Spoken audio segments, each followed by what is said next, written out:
17 కోట్ల మంది వానరులు మహావీరులైనటువంటి వారు రామలక్ష్మణులతో కలిపి పడిపోయారు. ఒక్క వానరుడు యుద్ధభూమిలో లేచి తిరుగుతున్నవాడు లేడు. ఇంద్రజిత్ శక్తి తెలుసు కాబట్టి విభీషణుడు వెళ్ళిపోయాడు, దొరకలేదు. స్వామి హనుమ ఏ అస్త్రము చేత బంధింపబడరు కాబట్టి హనుమ ఒక్కరే ఉన్నాడు. అందరిలో పెద్దవాడు, బ్రహ్మ యొక్క అంశలో వచ్చినవాడు జాంబవంతుడు నేల మీద పడిపోయి ఉన్నాడు.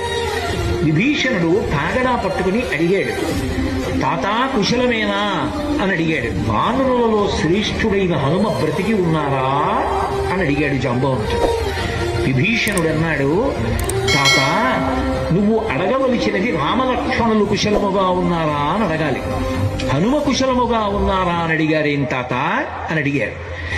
మొత్తం వానరులు రామలక్ష్మణులతో కలిసి పడిపోయినా కూడా నష్టం లేదు. హనుమ ఒక్కరు బ్రతికి ఉంటే మళ్ళీ అందరూ బ్రతుకుతారు. అందరూ బ్రతికి ఉన్నా హనుమ ఒక్కరు పడిపోతే బ్రతికి ఉన్న వీళ్ళందరూ పడిపోతారు. అందుకే నేను హనుమ బ్రతికి ఉన్నారా అని అడుగుతున్నా.